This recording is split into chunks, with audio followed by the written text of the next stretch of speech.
عشق کی پہلی منزل قسط نمبر 7۔ سامنے آتے شخص کو دیکھ کر نواب عالم کے ماتھے پر شکنو جال بکھر گیا۔ السلام علیکم نواب عالم صاحب، کیا لینے آئے ہو یہاں؟ لینے تو میں خیر بہت پہلے آیا تھا، اب تو کچھ دینے آیا ہوں۔ اندر تو آنے دیں، کیا یہیں کھڑے کھڑے ساری باتیں کر لینی ہے؟ آئیے میں خود ہی آپ کو لے چلتا ہوں، کہیں میرے آنے کی خوشی میں بے ہوشی نہ ہو جائے۔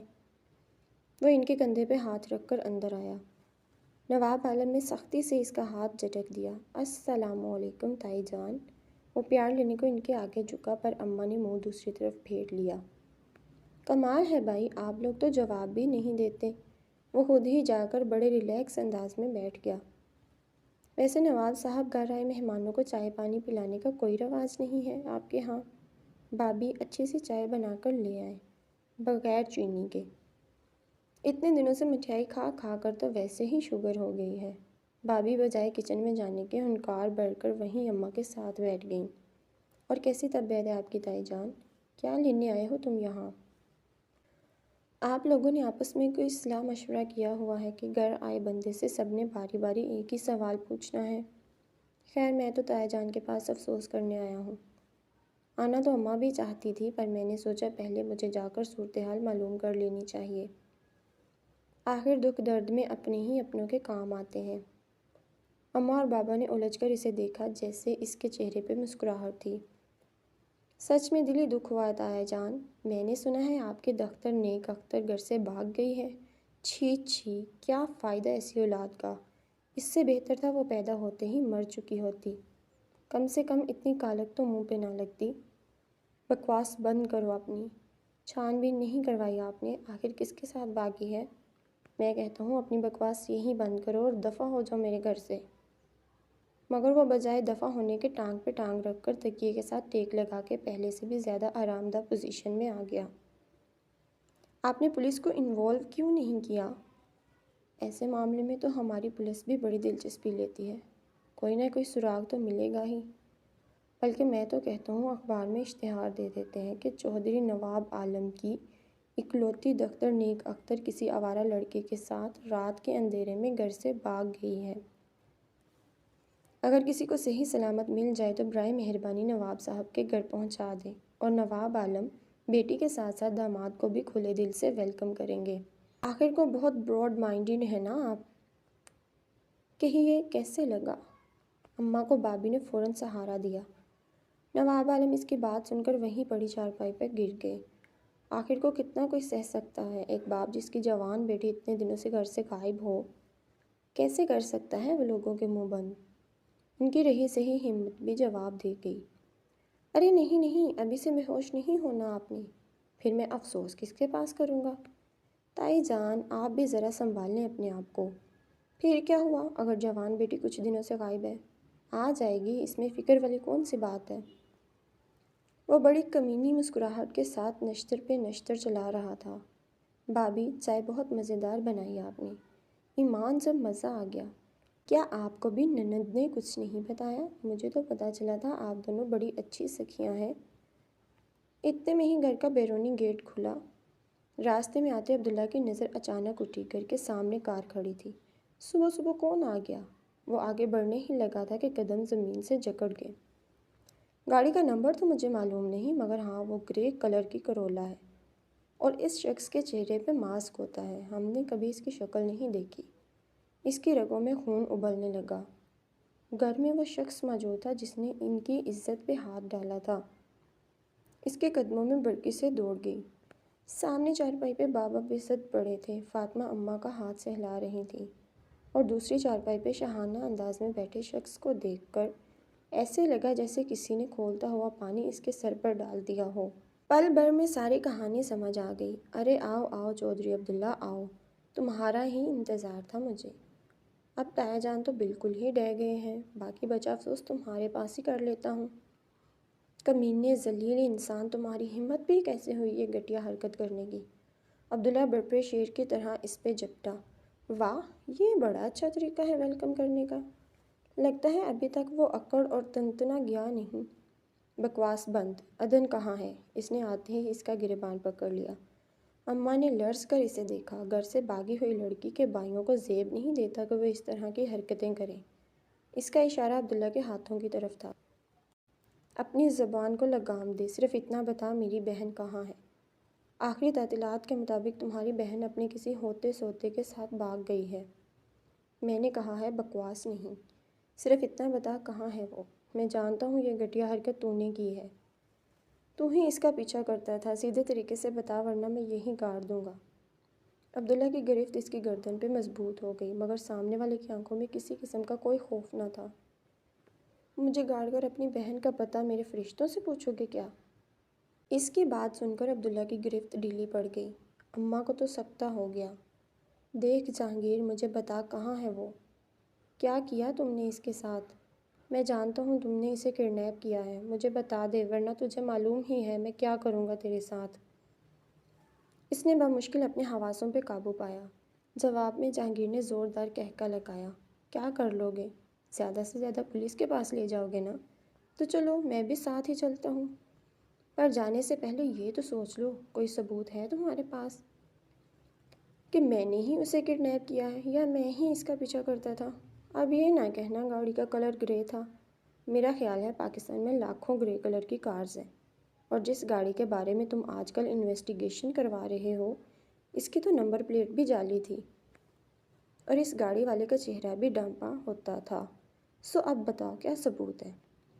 اس کی بات سن کر عبداللہ کے چہرے پر رنگ آ کر گزر گیا۔ بابا تو اپنی سدھ بدھ ہی کو بیٹھے۔ کیا چاہتے ہو تم؟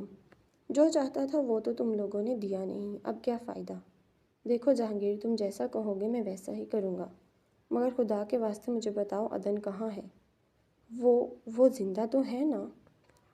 جہاں بھی ہوگی اب تو عیش کر رہی ہوگی، اور ہو سکتا ہے شادی شدہ بھی ہو چکی ہو، بھول جاؤ اس کو۔ بہن ہے وہ چودھری عبداللہ کی، اس پہ ایک آنچ بھی آئی نا تو کتوں کو کھانے کے لیے تمہارے جسم کے ٹکڑے بھی نہیں ملیں گے۔ یہ دھمکیاں کسی اور کو دینا۔ جہانگیر عالم ان گیدڑ بکیوں سے ڈرنے والا نہیں ہے۔ اس نے جھٹکے سے عبداللہ سے اپنا گریبان چھڑوایا اور سر جھکائے بیٹھے نواب عالم کے پاس آ کر کھڑا ہوا۔ اب تو یقین آ گیا نا نواب عالم، جہانگیر دوستی نبھائے نہ نبھائے، دشمنی قبر تک نبھاتا ہے۔ جہانگیر، عبداللہ نے اس کے سر پہ پسٹل تان لیا۔ آخری بار پوچھ رہا ہوں، صحیح صحیح بتا دے ورنہ ٹانگوں پر چل کر واپس نہیں جا سکو گے۔ نہیں عبداللہ نہیں۔ اماں کی چیخ پر وہ ان کی جانب متوجہ ہوا، جو دڑم سے زمین پر گر کے بے ہوش ہو چکی تھی۔ خدا حافظ۔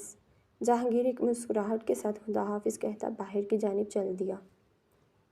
بابا کے ذہن سے آہستہ آہستہ ماضی پہ چھائے پردے سرکنے لگے۔ میر عالم کو گاؤں سے نکالنے کے بعد انہوں نے اپنا ہر تعلق ان سے ختم کر لیا تھا۔ بہت سالوں تک وہ بالکل ایک دوسرے سے دور رہے۔ وقت گزرتا گیا،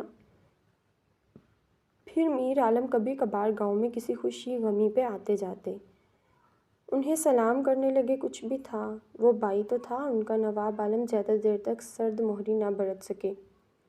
میر عالم کی ملاقات ہمیشہ ان سے مردانے میں ہوا کرتی تھی۔ اماں کو ان سب سے سخت بیر تھا، اس لیے میر عالم نے کبھی گھر کی دہلیز پار نہ کی۔ بچے اب جوان ہو رہے تھے، دونوں کی اولاد اپنے اپنے باپ پر ہی گئی۔ جیسے جہاں حیدر اور عبداللہ نے کبھی اونچی آواز میں باپ سے بات تک نہ کی، وہیں میر عالم کی اولاد بالکل اپنے باپ جیسی ہی نافرمان، آوارہ اور گھٹیا مشاغل کی دلدادہ تھی۔ نہ بچوں نے کبھی تمیز مانگی اور نہ ہی پروین چچی نے دینا مناسب سمجھا۔ ابھی کچھ ماہ پہلے کی بات تھی، میر عالم اور جہانگیر گاؤں میں ہونے والی کسی شادی میں شرکت کرنے آئے تھے۔ رات کو نواب عالم کے ہاں مردانے میں رکے۔ میر عالم تو وہیں بیٹھے باتیں کرتے رہے، مگر جہانگیر تائی کو سلام کرنے کے غرض سے گھر کی طرف آ گیا۔ ابھی وہ گھر کے اندر داخل ہی ہوا تھا کہ کسی کے کھلکھلانے کی آواز کانوں سے ٹکرائی۔ وہ سامنے جھولے میں بیٹھی بھابھی سے باتیں کرتے ہوئے ہنس رہی تھی۔ اتنے سالوں بعد آج وہ اس گھر میں آیا تھا، سو فوری طور پر اسے نہ پہچان سکا، مگر اس کے نین نقوش میں تائی کی مشابہت واضح تھی۔ وہ وہیں دروازے سے پلٹ آیا۔ گھر جا کر اس نے باپ سے عدن کے لیے بات کی۔ میر عالم نے اسے سمجھانا چاہا، مگر بیٹے کی ضد کے آگے ان کی نہ چل سکی۔ نتیجتاً بیوی کے ویلے کرنے کے باوجود چند دنوں بعد وہ پھر سے نواب عالم کے سامنے تھے۔ ان کی آمد کا مقصد سن کر کچھ دیر کے لیے نواب عالم بالکل خاموش ہو۔ بھائی جان، ہماری تو جیسے تیسے گزر گئی۔ مگر میں چاہتا ہوں ہمارے بچے ایک دوسرے سے دور نہ ہوں۔ دیکھو میر عالم، یہ ناممکن ہے۔ بچے اب بڑے ہو چکے ہیں، میں ان کی مرضی کے بنا کوئی فیصلہ نہیں کرنا چاہتا۔ تم میرے بھائی ہو، 100 بار بھی آؤ، مجھے کوئی اعتراض نہیں، مگر بچوں کی زندگی کے فیصلے میں یوں ان کی مرضی جانے بغیر نہیں کر سکتا۔ پھر بھی بھائی جان، آپ ایک بار اچھی طرح سے سوچ لیں۔ میری خواہش ہے زندگی کے آخری دنوں میں ہم سب اکٹھے ہو جائیں۔ وہ نواب عالم کو بغیر کچھ کہنے کا موقع دیے اٹھ کر چلے گئے۔ گھر آ کر بابا نے اماں سے بات کی۔ آج میر عالم آیا تھا میرے پاس۔ خیر تھی؟ جہانگیر کے لیے عدن کا رشتہ لینے۔ کیا؟ اماں سب کچھ چھوڑ چھاڑ کے بابا کے پاس آ بیٹھیں۔ کیا کہا آپ نے؟ دبے لفظوں میں اسے منع کر دیا تھا، مگر اس نے کہا ہے ایک بار پھر سوچ لیں۔ آئے ہائے، کس منہ سے آ گیا وہ؟ ذرا شرم نہ آئی؟ بھائی کے گھر کا ہی لحاظ کر لیتا، بھول گیا ہے کیا؟ کیوں اسے گاؤں سے نکالا تھا؟ جیسا خود ویسی آگے سے اولاد۔ نہ میں کہتی ہوں ایسی کون سی برائی ہے جو اس کولے کے منہ والے میں نہیں ہے؟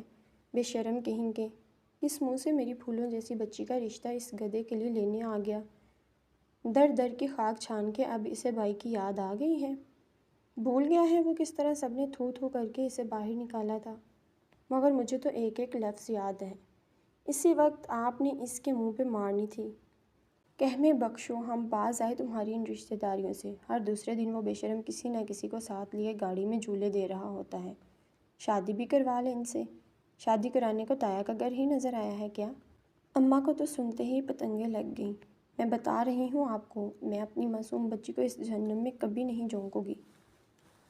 تو میں کون سا رشتہ پکا کر آیا ہوں؟ جب دوبارہ آئے گا تو صاف صاف منع کر دوں گا۔ نہ تو اب پروین کی ناک نہیں کٹے گی، پھپھے کٹنی نہ ہو تو۔ اماں کو تو اب تک ہول اٹھ رہے تھے۔ بابا ہی خاموشی سے اٹھ کر باہر چلے گئے۔ عدن جو کمرے میں کھڑی ساری گفت و شنید سن رہی تھی، بابا کے جاتے ہی اماں کے پاس آئی۔ اماں آپ چاہیں تو مجھے چولہے میں جھونک دیں، میں مر جاؤں گی پر اس گھر میں کبھی نہیں جاؤں گی۔ مرے تمہارے دشمن۔ کیوں اول فول بک رہی ہو؟ اور تجھے کون بھیج رہا ہے وہاں پہ؟ میرے جیتے جی ایسا نہیں ہو سکتا۔ ماں تو اس کی کہہ کر گئی تھی کبھی منہ نہیں کروں گی ادھر۔ اب کیسے بھیج دیا شوہر کو رشتہ لینے؟ خود آتی ایک بار، گنجی کیے بغیر جانے نہیں دینا تھا میں نے۔ آئی بڑی، مجھے تو اس میر عالم کا آنا پہلے دن سے ہی کھٹک رہا تھا، مگر تمہارے بابا کی وجہ سے خاموش رہی۔ اس کو بھی تو حیا نہ آئی آتے ہوئے۔ اپنی بہن بیٹیاں نہیں ہیں تو کیا ہوا، بندہ بھائی کی بیٹیوں کو تو اپنا سمجھے۔ پر اس نے تو آج تک بھائی کو بھائی نہ سمجھا، بھائی کی اولاد کو کیا سمجھے گا؟ آتا ذرا ایک بار میرے سامنے، سارے کرتوت کھول کر رکھ دیتی۔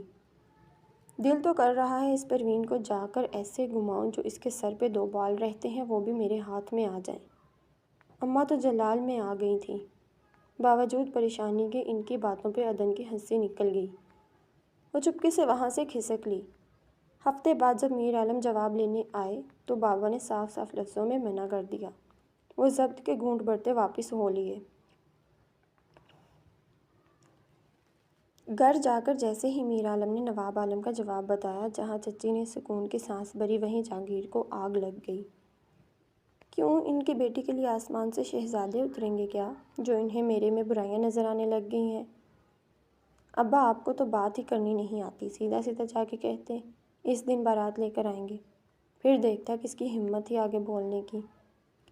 ارے چھوڑ، مٹی ڈال ان پہ، تیرے لیے لڑکیوں کی کمی ہے کیا؟ ایک سے بڑھ کر ایک لڑکی ہے، پر تجھے ہی پتہ نہیں کون سے سرخاب کے پر نظر آ گئے اس چڑیل میں۔ اپنے پتر کے لیے میں خود چاند سے لڑکی لاؤں گی۔ بس اماں اب تو دیکھتی جا، میں کروں گا کیا؟ اب تک تو وہ بدنامی نہیں بھولا جو گاؤں سے نکلتے وقت ہمارے حصے میں آئی تھی۔ سارا کیا درا آپ کے بھائی کا ہے ابا، اسے شروع سے ہی ہمارے سے بیر ہے، آخری فیصلہ تو انہی کا تھا نا، وہ نہ چاہتے تو کس کی ہمت ہی ہمیں گاؤں سے نکالنے کی؟ مگر میں نے پھر بھی آپ کو رشتہ لینے کے لیے بھیجا، میں نے پہل کی ہر چیز ٹھیک کرنے میں، لیکن آپ کے بھائی نے برسوں سے چھڑی آگ پہ اور تیل ڈال دیا ہے۔ اب اس گھر کی تباہی میرے ہاتھوں لکھی ہے، دیکھتا ہوں میں کون آتا ہے اس عدن بی بی کو بہانے۔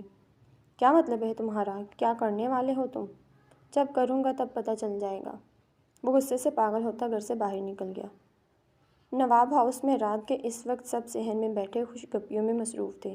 جب جہانگیر پاؤں کی ٹھوکر سے دروازہ کھولتا، دندناتا ہوا ان کے سر پہ آ کھڑا ہوا۔ یہ کیا بدتمیزی ہے؟ نواب عالم نے فوراً گرجے۔ اچھا تو یہ بدتمیزی ہے؟ وہ کیا تھا جو آج شام یہاں پہ ہوا؟ ایسے بھی کون سے سرخ آپ کے پر لگے ہیں ان میں جو تم لوگوں کو سارے جہاں کی برائیاں مجھ میں نظر آ رہی ہیں؟ اس نے پاس کھڑی عدن کو دیکھ کر چباتے ہوئے کہا، زبان سنبھال کر بات کرو اپنی۔ تم دونوں کمرے میں جاؤ۔ نواب عالم نے اماں اور عدن کو کمرے میں جانے کا اشارہ کیا۔ اماں کے پیچھے کھڑی عدن بھاگ کر کمرے میں چلی گئی۔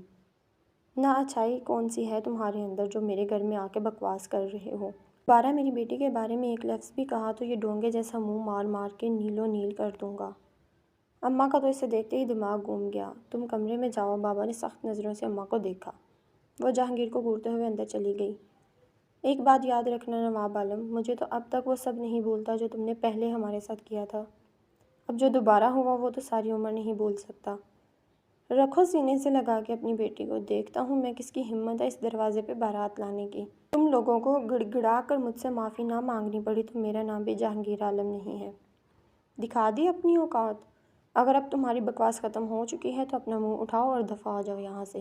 عبداللہ نے مٹھیاں بھینچ کر کہا۔ اور دوسری بات جہانگیر، دوستی نبھائے نہ نبھائے دشمنی قبر تک نبھاتا ہے۔ وہ ایک قہر آلود نظر کمرے کی جانب ڈالتا ہوا جیسے آیا تھا ویسے ہی چلا گیا۔ دن یوں ہی بے کیف گزر رہے تھے۔ نیہا اور خالہ 3 دن ڈیرا ڈالنے کے بعد واپس چلی گئی تھیں۔ وہ گھر میں بھی غائب دماغ رہتا اور آفس آ کر بھی اپنی سوچوں میں ہی الجھا رہتا۔ گھر میں اس کی روٹین میں تبدیلی سب سے پہلے طلال ہی نے نوٹ کی تھی، مگر انہیں تو آج کل گھر آنے کی بھی فرصت نہیں تھی۔ ممی تو اس کو آفس بھیج کر بالکل ہی مطمئن ہو گئی تھی، جیسے آفس آ کر وہ ہر چیز ہی بھول جائے گا۔ اور یہ سچ بھی تھا، اس نے سب کچھ چھوڑ دیا تھا۔ احمد، ارسلان، شاہ کے کالز، میسیجز وہ پہلے اگنور کرتا رہا، پھر آخرکار ان سے تعلق ہی توڑ لیا۔ دوست، کلب، بارز، ہر چیز سے ہی وہ منہ موڑ چکا تھا، مگر سکون پھر بھی نہ تھا۔ سارا دن وہ ایک ہی نکتے پہ سوچتا رہتا، آخر کیا کرنا ہے میں نے اس کا، کیوں لے آیا، کب تک رکھ سکتا ہوں اس کو فلیٹ پہ، اگر ڈیڈی کو پتہ چل گیا۔ لیکن انہوں نے آج کل اپنا ہوش نہیں ہے، میری خبر گیری کہاں سے کروائیں گے؟ میں آئی کم ان سر؟ سوچوں کے تسلسل کو مینیجر کی آواز نے توڑا۔ یس سر، ہمدانی صاحب کے پروجیکٹ کی فائل دے دیں، آج اسے فائنل کرنا ہے۔ جی کیا کرنا ہے؟ سر ہمدانی صاحب کے پروجیکٹ کی فائل دے دیں، آج اسے فائنل کرنا ہے۔ تو کر لیں آپ، مگر سر فائل آپ کے پاس ہے، میرے پاس کہاں سے آئی؟ سر آپ نے کہا تھا میں چیک کر کے سائن کروں گا۔ اوہ شٹ، سوری میں اسے دیکھ نہیں پایا، آپ خود چیک کر لیں، جہاں سائن چاہیے میں کر دوں گا۔ سر اب ٹھیک ہے؟ یس آف کورس، آپ فائل چیک کر کے لے آئیں۔ ان کے جانے کے بعد اس نے پھر سے سر چیئر کے ساتھ ٹکا کر آنکھیں بند کر لی۔ تبھی علی نے آفس میں انٹری دی۔ پتہ نہیں وہ اس جگہ پر پہنچ کیسے گئی، کیا ہوا ہوگا اس کے ساتھ، اف کہاں پھنس گیا ہوں میں، کیا حل نکالوں اس کا۔ وہ دبے قدموں چلتا اس کے پاس آ کھڑا ہوا۔ آخری فقرے اس نے واضح طور پر سے سنے تھے۔ کس کا بیٹا مجھے بتا، تیرے ہر مسئلے کا حل میرے پاس ہی ہوتا ہے۔